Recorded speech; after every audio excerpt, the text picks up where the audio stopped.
Good evening and welcome to गना शॉट। गना शॉट में आप सबका स्वागत है। Today we gonna Today is the ninth day of the Iran and Israel conflict with the US overhang, and we're going to take a review.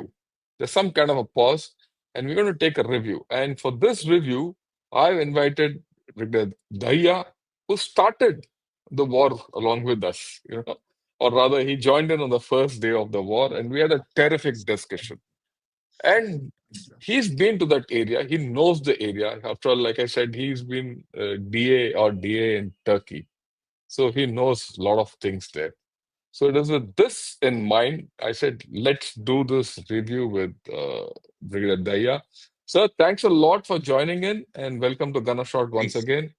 I'm looking Thank forward you. to this review. Right. And before we start the discussion and your views, I'll just go over a few issues which have happened and where we are. Mota mota. USA is ready for the war, but as you know, it's not entered it. Trump is yet to make a decision. He said 2 weeks more, so that gives a lot of thinking time. There are hopes for a deal, right? Well, rather, Trump hopes for a deal, but continues preparation. Maybe he wants better options for decision. There are international calls for de-escalation. Uh, there's a European push for, stopping this war, but nothing has happened.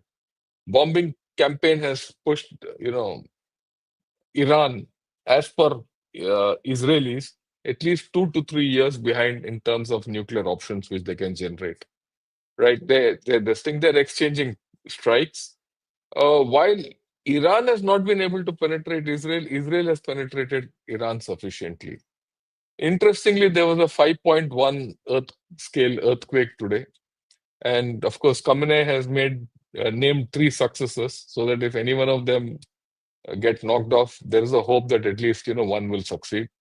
And, this area of this earthquake, if you see, this is the area of the earthquake which has happened. This is as per the USGS site. It's a place called Semnan. And it's as per the details, it's 10 kilometers underneath. And all the nuclear sites are in this area between Qom and Tehran. Qom is where Fordo is. So, and Iraq is here. So it's somewhere far away.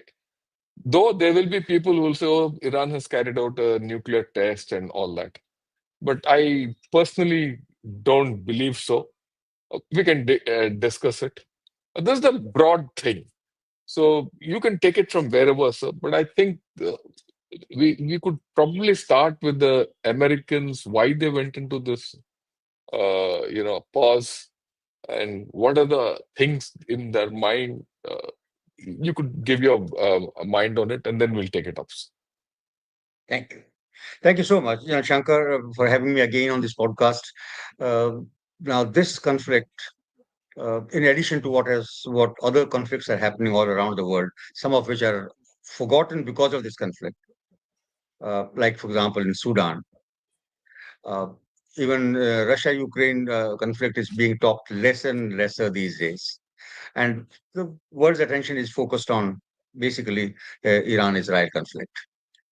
Uh, Now, it's more or less clear that Israel took America on board with regard to its operation. But I don't think America gave them a green light to go ahead with its own participation. They probably said, okay, if you want to go ahead, but we are not into it, at least as of now. Now, there are various interpretations people are making of it. Some people say that Netanyahu insisted that this is the time to do it.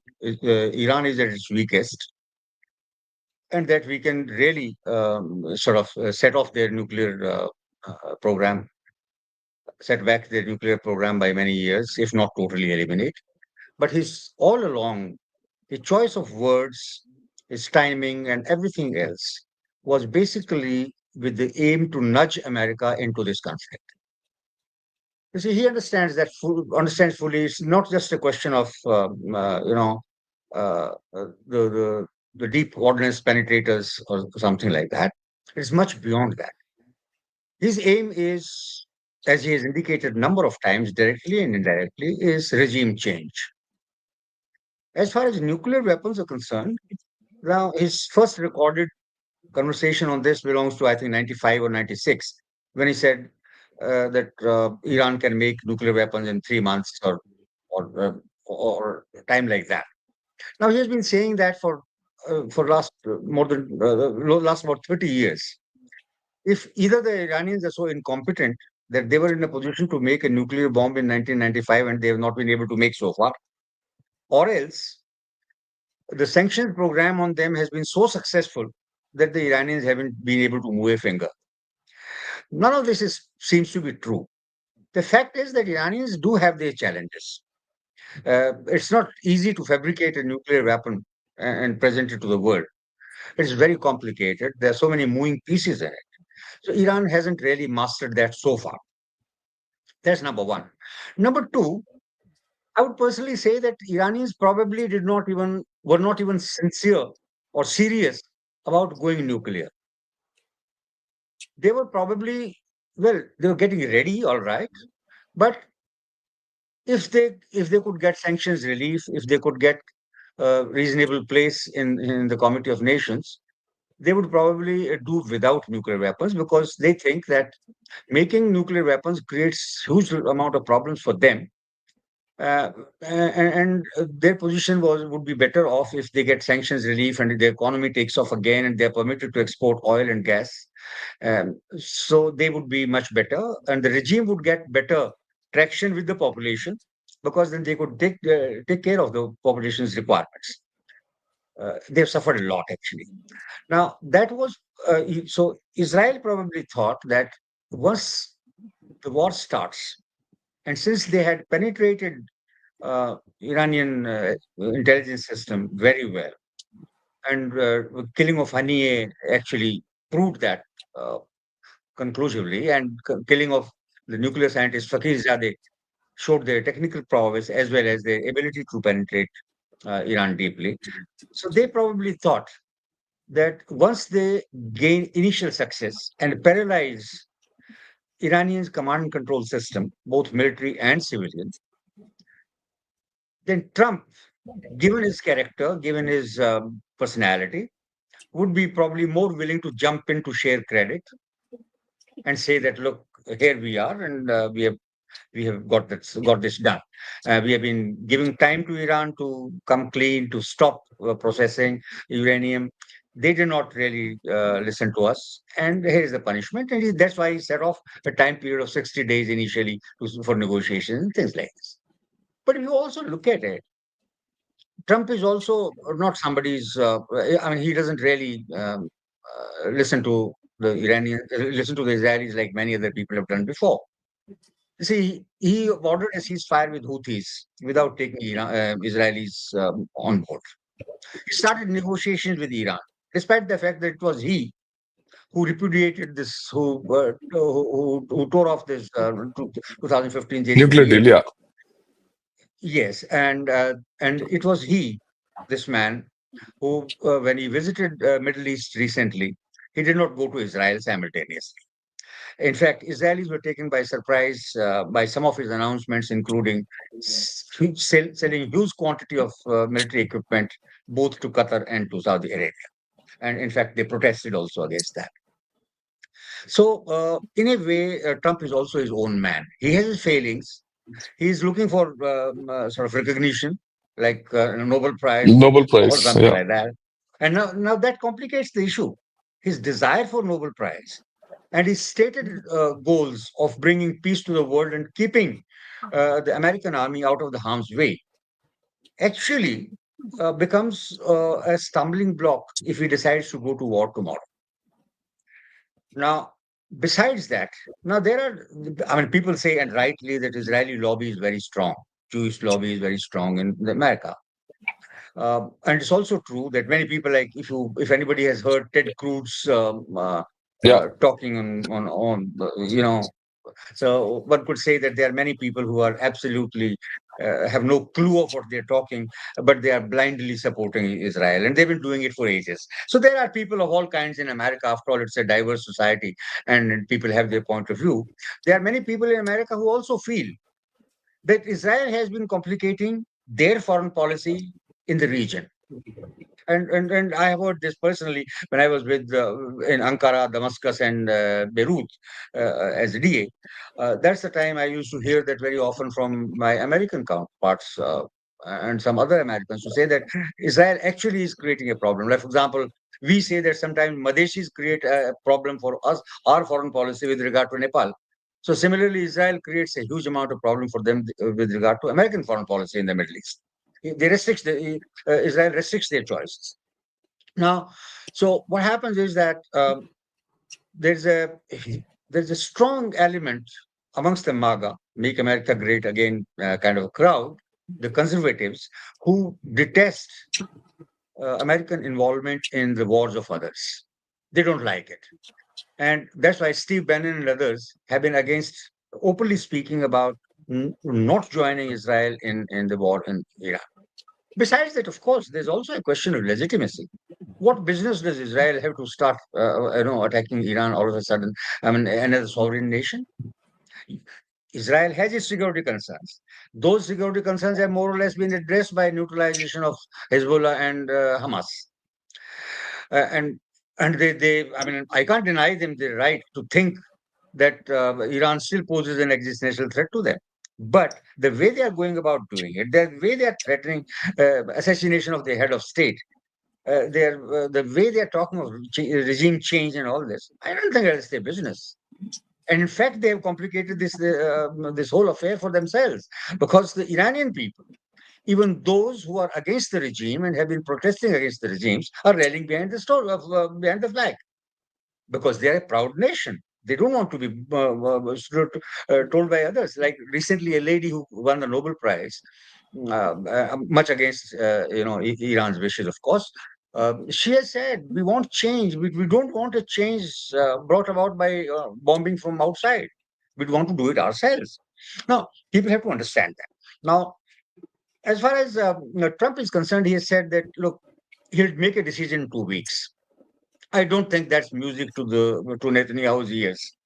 They were probably thinking that he would come on board after initial success of Israelis in uh, dominating the skies over Tehran and other places in that. Obviously, they are dominating because, irrespective of what we say, Iranians do not have good air defense, Yeah. and it's a huge territory. It's not a small territory. The best weapon, air defense weapon they had was S-300, not even S-400. So that were taken out in October also, and rest of it have been taken out now. So obviously, the Israelis can fly their planes or Israel. And Syria and Iraq, the territory over which they have brought they keep bringing the aircraft time and again, are in no position to resist that. So, considering that, Israelis have done a good job, but also please understand this: it's for the first time ever that Israeli homes and labs and hospitals have also I've been been hit. bombed. Never before have Israeli population felt this pain. They are feeling this pain now. Although it's also true that Israelis also, after the war is joined, Israeli population also, many of whom don't like Netanyahu, are also rallying around their flag. The question is, how many bombs will Netanyahu continue to drop on Iran? Although they've got a lot of munitions from America, quite a lot of which has been used against hapless Gazans. But there is a limit, after all. How much of it can he bomb? How many aircrafts can he keep sending a day after day, day after? There's a And the limit. element of He might surprise, have. He doesn't have more. I mean, there's a finite limit to how many bombs he can put in a particular day and how much he can exactly, have. exactly. At some at And the at some point, surprise he's going to element is run out. lost. So, yes, and Yeah. surprise element is lost. So now the Iranians, I'm sure, would have taken precautionary measures with regard to protecting their leadership, protecting their missiles, and I'm sure they haven't put everything over ground for Israelis to come and destroy. People are also saying that one arrow missile, anti-ballistic missile, costs $3 million. I don't think any of the missiles that Iran is shooting cost $3 million. So, by rough estimates, people say on the military expenditure alone, on not only military expenditure, only on air defense elements alone, there's an expenditure of about $385 million a day. Now, that is not something that Israel can sustain, despite the fact that they've already got more than $20 billion worth of finances from America for executing its war on Hezbollah and against the Palestinians. But the fact is that how long will America keep paying also? And if, for example, if oil prices go up and the inflation in America goes up to 5, 6, 7%, and then what will happen is that even American capacity to spend much more on this will be reduced, because even Trump's own supporters who have Are been against him. against intervention by America are going to come out in open. I mean, when Tulsi Gabbard, for example, made a statement, she's one of those non-interventionists. All right, but she's politically not a big player, so he can afford to say no, I don't agree with her, or anything like that. But the fact of the matter is that things can be complicated if the other strong voices from the conservatives come out and say, what business do you have to go there? So what I think Israelis hope that when Trump has given 2 weeks' time, he probably will come on board after 2 weeks. And therefore, they hope that at most they have to continue fighting for 2 more weeks and continue causing more and more damage to that. But some other people feel that Trump has been zigzagging right from day one. He can zigzag again. This is not a red line as far as he's concerned, this 14 days deadline that within 14 Yeah, days. yeah. In 14 days at a time, he can also say, well, I have decided that there's no use going after them. Now, what are his other constraints?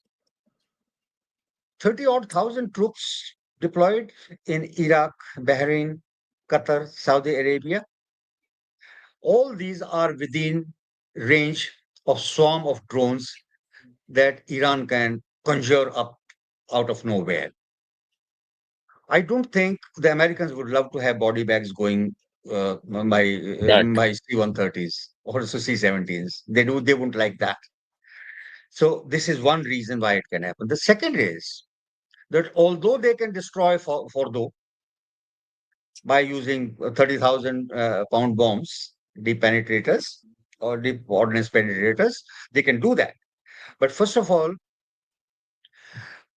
what does it do with the already enriched 400 kgs of highly enriched uranium? You think they are keeping it for Fordo or Natanz?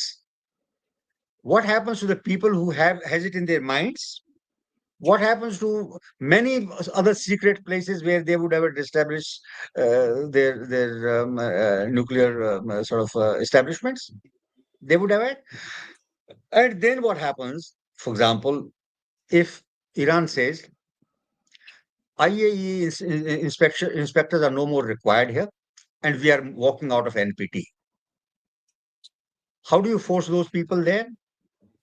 Will those guys, will Iran not physically pick them up and throw them out, if not imprison? What will be the response from Trump for that? Do you think the bombs alone, dropped by air or missiles, ballistic missiles or something, will be able to subdue Iran? So what will it become? It will become a war of attrition. American troops going into Iranian territory is no. Even if Munir gives them a permission, it's a no because American people would not want their troops in the harm's way. And they cannot walk over Iran. Iran is a much stronger, much proud, much more experienced nation. The 8 years of Iran-Iraq war, when they were subjected to chemical weapons, when the whole of world was behind Saddam Hussein in subduing these, when their military literally didn't exist because Khomeini had disbanded their Shah's army, when nothing of that was happening, and the untrained people are just going and picking up a weapon from the dead soldier. They didn't even have enough weapons for two-man episode. They sustained that for 8 years when the widows and young girls had to get involved in marriages with contract marriages with one person, 4 5 ladies with one person, basically because there were not enough young people to marry. When they tolerated that kind of a thing and survived, so if anybody thinks that by destroying Fordo, this system will collapse, I don't think so. Then there are also chances that Iran may, in fact, the hardliners may get strengthened because of this. I mean, because they have nothing to lose, no prestige involved, no nothing involved. Now look at this. What UK and Germany and France tried to negotiate something like this. This is what they're trying to do. Look, they can't justify, for example, to anybody in the world that they were party to the 2015 agreement, and yet they didn't could not stop Trump from walking out of it. So they could do anything. On the other hand, they're telling Iran that look, you don't do anything to go against the provisions of the agreement is hypocritical. It doesn't mean a thing, and Iranians understand that. But at the same time, my understanding of their statements and what they have been doing for last 9 days is that Iran is trying desperately to avoid getting America into the war. Although they are saying that America will have to pay a price in case they enter the war, and that's the right thing to say, that cautionary thing. But they have done nothing. They have not blocked Hormuz so far. They have not stopped, anybody's oil being exported. They have not harmed American troops or anything like that. They haven't been sort of saying obtuse things about Trump. Trump has been saying, for example, one of his tweets on the Trump social was unconditional surrender. I mean, that's not a language of a statesman in any case, and that's not how you talk to a country. And he's not at war with Iran. He simultaneously also says that we are in touch with Iran. So we are continuously in touch with Iran. He says that, and on the other hand, says unconditional surrender, and that we have got complete control over the skies, as if it is his place or his air force is also involved in exercising control. So it's an ambiguous kind of a statement. I think some people, Israelis hope that he is in a way being it's a shadow play that he's trying to do with the Iranians, and that he has made up his mind to go to join the war after 2 weeks. But that's a fond hope. I don't think that is a fact. Nobody knows his mind. He takes decisions with the help of very few people, after consulting very few people. So he can take a decision either way. But I'm sure that he's going to consider that he will be putting American troops in the region in the harm's way, that he will be annoying a large section of his supporters, conservatives. And if anything else, analyze his personality. This man doesn't belong to elites. Establishments are always controlled by elites.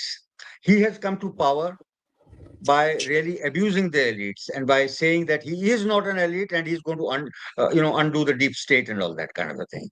So therefore, this guy seeks recognition. Yes, this guy uh, is very conscious of the public opinion. To my mind, he'll be worried about what his supporters think about him. And that is why the delay in taking decision one way or the other. Whereas he has the pressure from the established players in the American society, with the arms lobby, probably the Jewish lobby and others. So there is a pressure on the other side. But on the other side, he's worried about his the public perception, what the people are going to think about him and all that. So for him to take a decision is not easy. It's going to be a difficult decision. Now, that's as far as American position is concerned. The second thing that one really needs to think is what are the possible scenarios in case, whether there can be a de-escalation, or if what happens if Trump joins in, and what does Iran do thereafter. Now, one of the scenarios people say that there can be a de-escalation for 2 3 reasons, and they're citing 2 3 reasons. One, Israel sought an off ramp by saying that we have put off Iranian nuclear program by 2 to 3 years. So that takes away the justification from Israelis to continue this war. They can claim victory on the basis of this statement to say that we will deal with other things later in case they still continue with their nuclear activities. But as of now, we have put it off by 2 3 years. So imminent danger, which they were saying that within 10 days, Iranians can assemble a bomb. They themselves are saying that they have put it off to 2 to 3 years time. So So that's an off ramp if they are seeking. so, there that yeah, that's what I And this off came ramp, to. So yeah, now that the thing, see, so I mean, let's put it after what we've spoken. One thing is very clear that neither has an upper hand. No one has an upper hand at this point of time. Iran and Israel are just trading blows and expending their ammunition. Trump, I'm at least I'm. It's very clear for me that he's not going to enter in a hurry this war, and most probably he will not enter. And most probably he's not entered this war so far to let these chaps take some heat off each other and get low on their ammunition and then start discussing. Right. So I think you far, are very right. Yeah, well, let me just add something to this place. Uh, so if he's not very fond of Netanyahu, which although the Israelis are saying that he's very fond of Netanyahu, and Netanyahu says I keep talking to him so often, but it also seems that I don't think he is very fond of Netanyahu, and there's a yeah, reason. Because if Netanyahu is restricting his choices and is forcing his hand, he which is won't not like it, sir. popular with his voters, he won't like it. He won't like So it. he would much rather have Netanyahu and Khamenei both feel a little more humble. That is one part. The second part is, look, he is looking for recognition. He is looking for success. He wants to claim success, either by bringing these guys to negotiating table and saying, look, I prevented a war. That is one. Or second, he probably wants that, look, by his bluster and threat in being, if we can make the Iranians come to the negotiating table and make them sign on a deal which restricts their sort of enrichment to Enrichment. 0 or 3.6, he can still claim victory. So he wants to claim victory without fighting, without entering the war. That is his best choice that he can make. That's what he'll try and do. So I personally feel that next 14 days that he has bought for himself by laying a deadline, I think it's for this that he'll try and seek some kind of a via media wherein both these guys get exhausted and ask for peace, sue for peace, or else the Iranians come to the table and say, "Look, we are ready to sort of sign on a Yeah, deal." I go with you completely, sir. Let's look at each chaps. Now we've seen this thing. Let's look at the Iranians. What do you think they will do next? You see, can you hear? Yeah. Yeah, What do you think the Iranians, what are the options for Iranians? I'm also clear, like what you discussed, that Iran is not going to keel over. And cannot be invaded because the Zagreb Mountains and the Isfahan Mountains are too high. And you need a lot of energy to get across these defense lines. Even marginal defenses will hit you. And I don't think America is prepared for a war. I don't think Israel is capable of invading Iran. I mean, let's be very clear. I don't see any chance of, ground action going in. It'll only be aerial action at best. We also know aerial action doesn't bring about regime change so easily. I mean, that is also, so it's never happened in history. So given this, it only seems maybe in the next 5 6 days, like you said, well, like you rightly pointed out, now Israel saying that it'll take 2 3 years more for anything to happen. Their nuclear program has been set back by 2 years. Is giving an off ramp. If it is not there, get an off ramp. Similarly, Iran also offered an off ramp. Look, we will talk, but stop the war. That's their thing. yes. So they've also given that off ramp thing. So given this kind of a situation, I mean, let's take Iran. What are the options for Iran at this point of time? Let's look at it from that point of view. And then we'll see what are the options for Israel, and then we'll see what the options for USA are. See, as far as Iran is concerned, last time also I spoke, they do not have very many good options. Because the best option for them would be for the Israelis to stop sending their aircraft to attack them, and take Israel to a position where Israel cannot defend itself against the barrage of Iranian missiles. Now, none of that is going to really happen. Uh, the intensity will go down. The density of air defense cover on Israel will go down because I don't think they can ramp up the production so fast to really meet the requirement. They'll go down, but they would always every army, as you know it very well, you always have your reserves. You always keep your reserves which you don't touch till everything is gone. So you will have that, and they will also procure. And there are people like Metz, for example, the German chancellor, for example, who has said that Merch, yeah.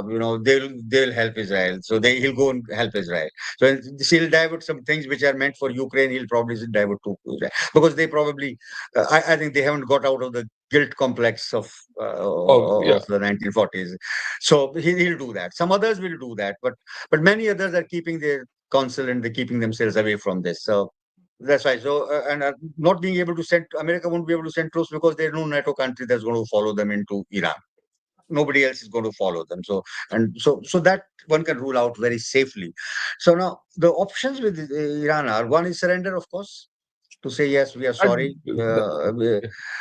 and say we'll give up everything, we'll sign, we will not sort of enrich uranium at all, and all that kind of a thing. Okay, and not only that, the demand is then going to increase that they will also forego their ballistic missile program, which has been raised from time to time. So it is not only the nuclear Nuclear.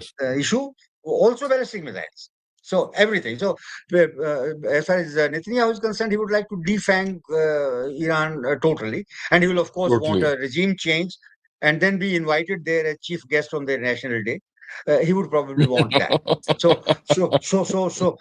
that is probably one option if Iran would like to, which we can rule it out that they're never going to do that. Yeah. The second option for them, of course, is also to resist Israel, give them back to the extent that they can, keeping them their own people secure, and whatever measures they can take, and make sure that they do not get Trump involved into this war. That will be the basic thing. I think at this particular time, the most important consideration they will have is not to have America involved in this, because they do understand very well that Americans can't come over there, but American do other kind of harm. They can definitely set back their nuclear program much more deeply. Secondly, the Americans can at least galvanize their European friends, that not with troops but economic measures and all that. They can also probably bomb all oil refineries and supply centers and ports and things of that nature. So Americans can cause much, much more damage to Iran. So they don't want to burn their bridges with America. So that was another option that they come to they convey to the Americans, which they have in a way said. Like, for example, when they said, the foreign minister says that if Trump wants, one phone call can stop the war. Yeah. So So, in a way, I mean, the way I look at it, from what I can make out from what you said, also, the Iranians probably will start taking an off ramp in the next 2, 3 days. That's your guess. possible. I think before, much safer to say, before the 14-day deadline Okay, expires, yeah, I because they will expect be giving after an two, off three ramp to days, America also. America also. Yeah, They will be everyone wants an they will off be ramp giving an in this. Off so they ramp will be to giving an America off ramp also. to America also, to say Yeah, that, look, you said 14 days, we have come around in 14 days. yeah, So that is second option. Third option yeah. is total defiance, and says, look, not only that we will not talk before the war stops, before we are attacks on us stops. I mean, signing on a deal on the dotted line is also ruled out. That I would personally feel that they would not say it before the end of these 14 days. That they would say it only if America makes a choice of going to war, if it joins the war. Then, of course, everything, all bets are off. So the third option for Iran, therefore, becomes that they remain defiant and they say, look, we have been attacked. We never attacked anybody. And therefore, if somebody has to stop if somebody wants an agreement with Iran, then that somebody should Stop the war. sort of stop the war. Now, for that, Okay. they have certain sort of tools at their disposal. One of the tools, of course, is this: that uh, they know that if America joins the war, their own oil facilities and all that will be destroyed, and for quite some time, their oil will be taken off the market. So therefore, the economists, probably those, particularly those who deal with energy markets, they feel that uh, the Brent, etc., would be going up to $130 a barrel or something like that. Despite the fact that many other countries, including Russia and including USA, would be ramping up their production to meet the shortfall. But as you know, the prices are more based on sentiments than actual availability. Because if that happens, then Iran, in any case, would close the Strait of Hormuz. They would do that. There will be, of course, more intense bombing, both by Israelis and the Americans, on suspected ballistic missile sites, Yeah. suspected So nuclear sites, and that all goes that. nowhere. So that goes Nowhere. That nowhere goes for nowhere. Iran also. Yeah. So that's the third So option that is Iran has. All that's it. three have problems. All three have All problems. So three. let's see where it goes. Let's look at the Israeli options. Israeli option, the best case scenario for them is Trump this night says, "I'm attacking Fordo," and therefore and if Iran does not publicly commit that they will sign a deal committing for zero enrichment and of course stopping ballistic missile production, we will do this and that. So Israel will be very happy with that. So that is their first option, first choice. The second thing for them would be that they somehow sustain this war long enough, 14 days, they survive for these 14 days, and then they go back to their supporters in US and they appeal to President Trump to say that, look, we've gone to war not only for our own sake, but for world peace, So yeah, because we yeah, didn't want the whole of yeah. Middle East to go nuclear, like Saudi Arabia and Turkey following Iran thereafter. So we don't want that. And we have done that. And therefore, we now need an offering. And so therefore, you force Iranians to get them on the table and make them sign a deal. So they will claim that also as a success, that we have set off set back the program by 2 years, 2 to 3 years, and now Iran has signed a deal which will be on under much more intense scrutiny of IAEA and other this thing. So that is the second thing. The third choice that they have is to tell the Americans, whether you join the war or not, we will continue. As if you remember, the defense minister recently made a statement that Israeli population should be ready for a long conflict. Long war, Now long that war. long war. So that's what they are probably also contemplating, that the choice will not be with them whether to stop it or not. Iran may decide to continue firing on them thereafter. If Iran So comes yeah, to conclusion yeah. that if Let me Iran comes to let me conclusion put that it this Israel way, has sir. burnt. Israel can only continue the war. I mean, the way I look at it, it can continue doing this, and it can, it's only an exchange of fire, continuation. But can Israel do something? They go in, insert a few commando type of actions, and do everything and come out. Is it within their capability? Well, I don't know Special action. if 1978 is any indication. There are risks involved, Yeah, there very is serious risks. risks, but Mhm. particularly because now there is no what should I say, surprise left. And second thing, of course, is the Israelis and the Iranians would have rounded up a large number of suspects, Defenses, yeah. and the Israeli agents will be very, very careful in Iran. So Mhm. carrying out a coordinated kind of a thing is difficult.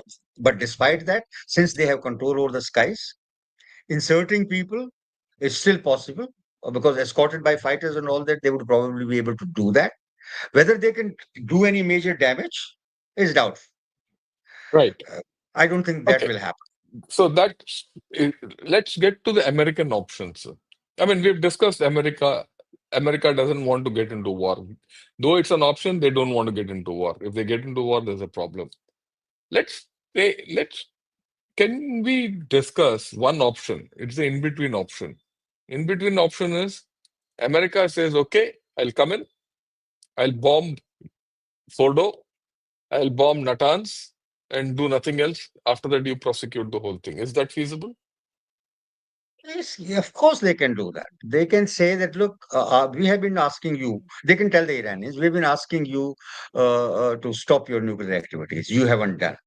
We have enough reason to believe, even if they don't have any evidence, they can still say, after all, even during of Desert Storm, they did that. I mean, that Iraq possesses nuclear weapons, nuclear, chemical, biological weapons, NBC weapons. Now, so that they can say, look, we understand, we know, we are certain that you are doing active, continuing to do this activity, and we want you to totally stop it immediately and make a commitment. If you don't do that, we will have to destroy these. So yes, they can do that, and That probably that will satisfy that Israeli is, supporters in. and it'll also satisfy his own supporters of not getting into an active war.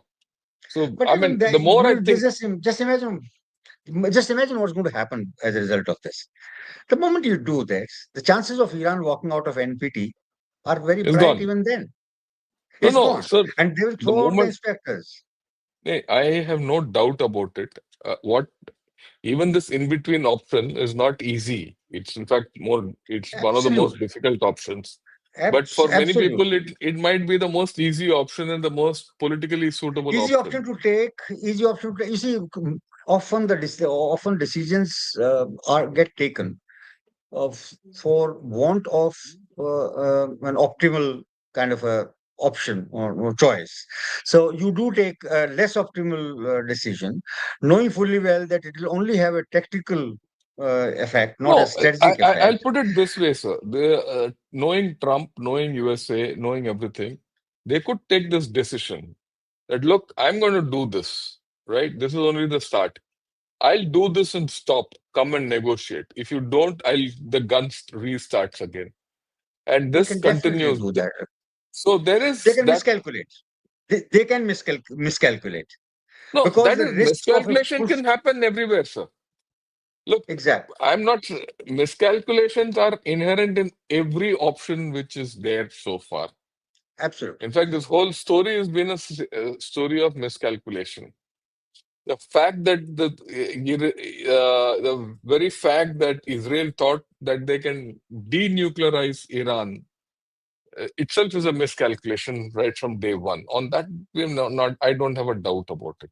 What I'm saying is Right. that Iran might not take it. Iran might not agree to get bombed at two, Everything. three, four places. Right. So yeah. Iran may not agree to that, and Iran will definitely, in that case, Iran will retaliate, and that Okay. retaliation will take the things forward. Now, No, calculation that no, Iran no, might make. no, sir. No, I'll also put it this way. As much as Israel might be running out of ammunition, so will Iran run out of ammunition.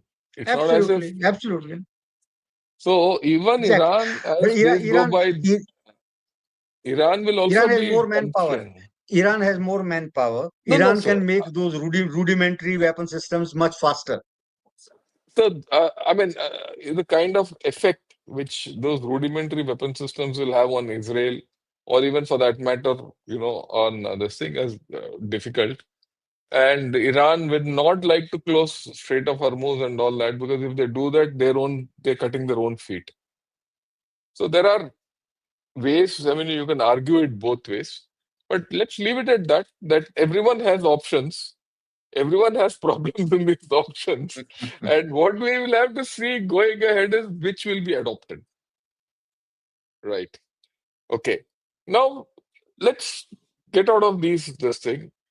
Uh, Where do you see China in this whole story now? Because so far, China he has said he's given a 4-point formula, Xi Jinping, which has no value, and no one is bothered about it. And from what I can make out, and it's also the international opinion that China doesn't seem to have the capacity to do anything here. And China is just will have to keep getting marginalized because China got marginalized when Syria broke up. Even here he's marginalized, so it's just getting marginalized and it's not being able to help anyone. So do you think China can do anything, or is this entire assessment wrong? You see, simple thing is this, that you can't get anything today, but hope to get something tomorrow.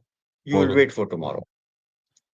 Now, if the present situation has so far not harmed China's interests seriously, they continue to get Iranian oil at almost the same rate with minor escalation. Uh, their own troops are not involved. Americans are facing a choice, a difficult choice to make. Uh, so China is not spoiling its relations with Iran in any case. And the moment the war stops, China will bring in his big bucks and big ships and big, bulk oil carriers. So they will recoup that in very short time. Whatever losses, diplomatic losses or economic losses they face, they'll recoup that in very quick time because they have the capacity, they have the resources readily available, and that's the advantage. Like in a stock market, if you have the money available, when the prices go down, you buy up more stock easily. If you don't have any reserves, then obviously you are a loser. So similarly, China has that deep pocket, so they can do that. Uh, Yeah, though I Obviously, disagree with you, but it's if the war, okay. if the stakes go up, if the war goes up, I mean, if Americans join in, and if the Strait of Hormuz is closed and all that happens, then China will suffer because China also imports 30 to 40% of its oil from through Strait of Yes, it is. Hormuz. So they are Yeah. going to suffer quite a lot in case the balloon goes up. So looking Yeah. at it from that simply from a practical point of view, China would be Mm, happy if mm, this war does not expand. But at the same time, they will also try and they'll also try and sort of, what should I say, rationalize it by saying that if America gets involved in Iran, America gets weaker, and therefore they have a great stronger hand with vis-a-vis Philippines. They have stronger hand vis-a-vis Taiwan. So they'll try and make yeah. best use of opportunistic use So of fine. whatever the howsoever situation develops. Yeah, I go with you. So China will see opportunity both ways, though logically, I mean, I will not say logically, but if you view China in its entirety, at this point of time, China is fully on the back foot because they have too many internal problems. And I don't Yeah. think they'll come out of it. And I don't think they have deep pockets because their economy is hemorrhaging very badly. So they have issues. So we'll leave it at that. Okay. We'll leave that at that. Do you think a regime change is possible in Iran? Regime change is possible anywhere, leave alone Iran. There are a large number of people who are against the regime, of course, and the very fact that Israelis have been able to make dents into their security is also because there are enough number of dissidents strongly opposed to the regime. And in any closed system like Iran is, obviously there are factions within the ruling cliques also. And anytime that a regime changes, someone close to the top bosses only comes and takes the next position. That's how it happens. Historically, it happens like that because they understand the levers of power, they understand people, they know who controls Yeah, which part of society. So that is one part. Second is that look, it's a simple thing. Outsiders forcing a regime change makes it difficult to change the regime. it has to be from inside. Yes, so letting the people themselves come out with grievances and then helping them, letting dissidents, come out and survive, uh, give them economic incentives, politically interfere, and all those kinds of things. Those softer options make it much easier for a regime change operation to be successful. The hard options, like they did in Libya, or they did in Iraq and in Afghanistan, really don't do any good to anybody, even to those who initiate the regime change and the people in aid of whom they have been acting. I mean, these options are bad options. I don't think at this moment Iran is ready for a regime change. One doesn't see that upheaval in society as such. It's much rather people are rallying around the flag, and Yeah, the beneficiaries are the hardliners. And like you said, Khamenei has already nominated three people. In fact, they've three. shown the remarkable capability to replace. the people who have been removed so Yeah. quickly, effortlessly.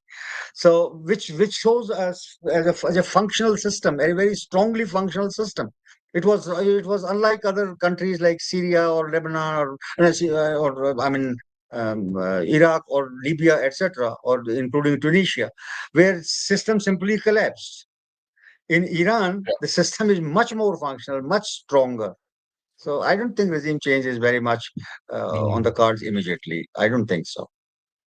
Right. Thanks a lot, sir. I think we've covered. Is there anything else? Otherwise, we have in about 10 minutes, we'll take a few questions with your Yeah, I thing. think we'll take a Yeah, question. we'll do That'll be that. better. Yeah. Yeah. And yeah. At the outset, Ishan Gadekar, thanks a lot for becoming a member with Ghana Shot. Right. Okay. It was earlier stated that Op Sindoor was stopped for this operation by USA. If this ends in a stalemate, would it not be a victory for China, both economically and politically? Well, don't think we should conflate these issues. Yeah, It's just not easy to conflate. Sindoor was yeah, stopped for different reasons because we started off by saying that our aim is to punish the terrorists and the terrorists to destroy the terrorist infrastructure, and we have no desire to continue war if Pakistan does not really retaliate.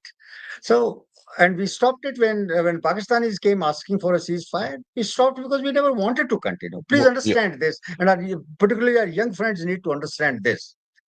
India does not want a war. Definitely not for 20 to 30 years. We don't want war. And if we have to fight a war for reasons of our national security, or reasons of prestige or anything like that, we would want it to keep it short. We, yeah. we don't want that war. So USA taking credit of it is not really right. It's It has okay. been proved already. Now, second is, if this ends in a stalemate, would it not be a victory for China, both economic and politically? Look, every country would try and make the best out of this situation. Even we would not mind re-engaging with Iran immediately after this conflict is over. In fact, we haven't stopped talking to them. And the result is what? You know that Mahan Airlines flight that took off from Tehran today was only the second flight after the war has started, and the other one has gone to Muscat. The second one has come to India. They have opened the no-fly zone, removed the no-fly zone for Indian people to be evacuated from there. So that is the depth of our, Options. relationship with Iran, and our relationship with Israel is well known. So we would also try and make the best of the situation once the war stops, because Iran is important to us. China would definitely Yeah, try and do that, but I don't think it's a victory by China. Definitely not. China hasn't done anything positive, anything that yeah, I think to so. So I say think that came victory out yeah, of right. Next thing is Surya Prakasam Susarla. Hats off to Indian Army personnel's analytical ability, strategic war tactics, and no double gaming. Look, why took this comment. Thanks a lot, Surya Prakasam, for giving this. Why I gave this is some of you are commenting that look, he's speaking for this and speaking for that. Please remember, when you come to Ghana Shot, you'll hear views from everyone. And we, in the Indian Army, we analyze it 360 degrees. Okay. We are taught to analyze 360 degrees. You should know in any kind of a situation, you come to analysis, this analysis is not going to be from one lens. This is not going to be a right wing lens or a left wing lens or an Indian lens or a foreign lens or an Iranian lens or a Israeli lens or a US lens. We will do this as professionally in a 360-degree way. And it is important for all of you to understand what are the options available with each of these countries. It's a war going on. It's a national level war where people are dying, right? You and I are sitting on the tube and just talking. Please understand that. And it's a matter of life and death for people out there. Like Brigadier Dahiya and I, we've seen this at some level in close quarters. We know the gravity of what we are speaking. So just don't shoot your mouths off and start, talking. And don't react to trollers also, please. See, some of these trollers will come and troll. Let them troll. It doesn't matter. Don't get emotionally involved in this whole game. We are here to do a professional thing, and that's where we should, right? Okay. Uh,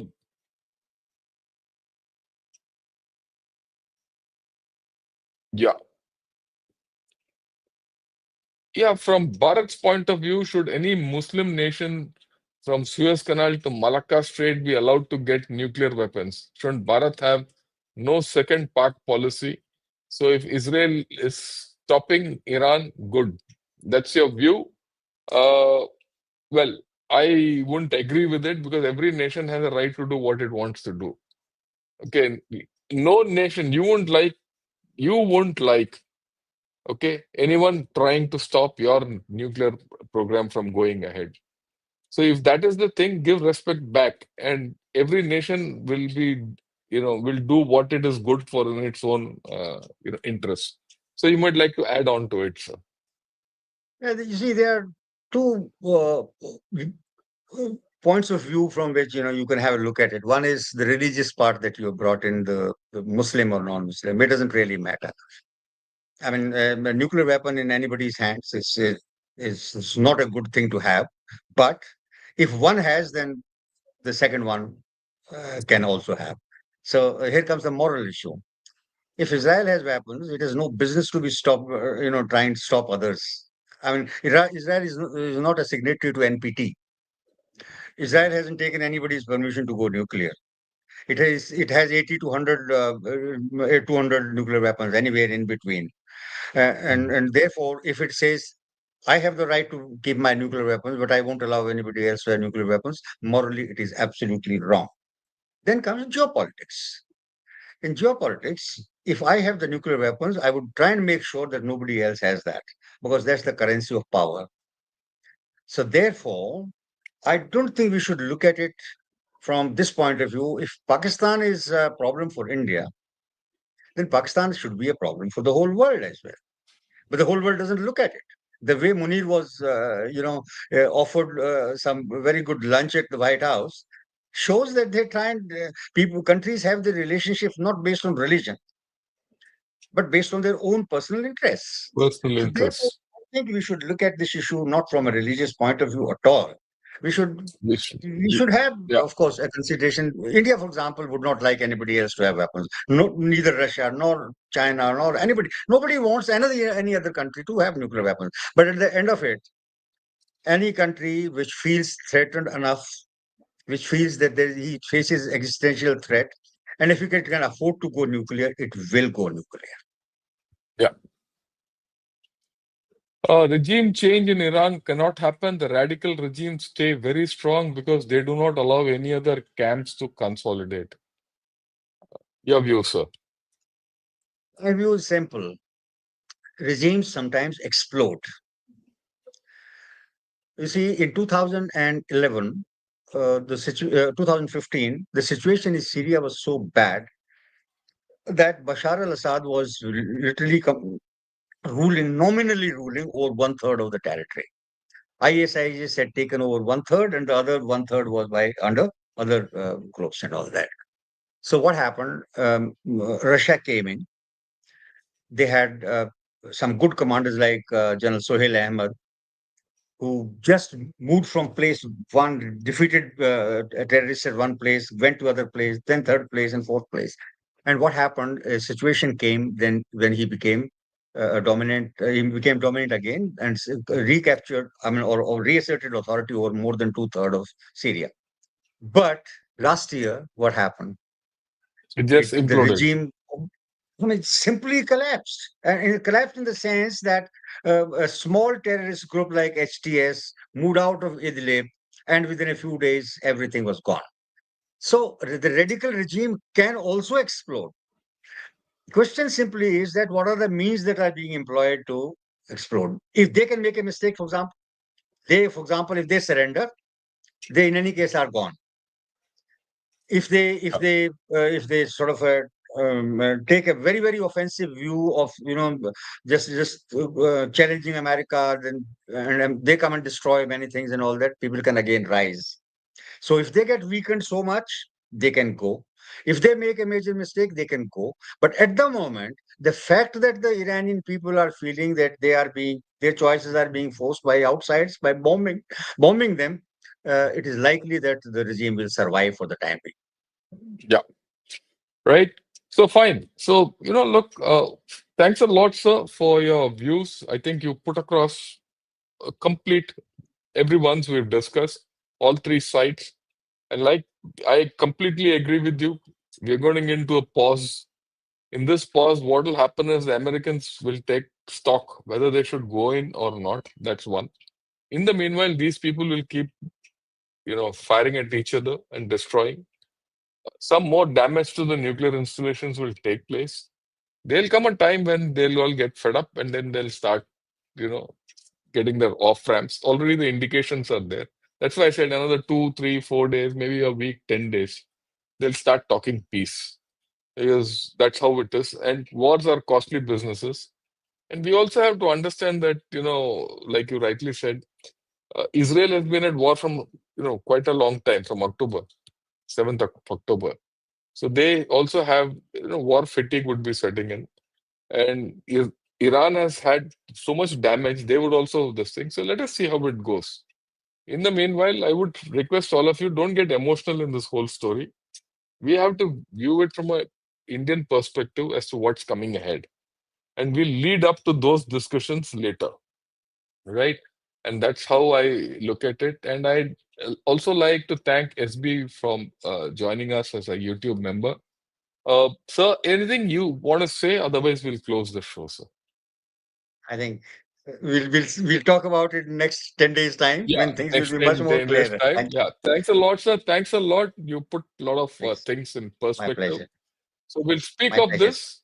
And yeah, till then, thank you. Good evening and Jai Hind to all of you. And sir, Jai Hind to you also. Thank you, sir. Thank you. Same to you, sir. Bye.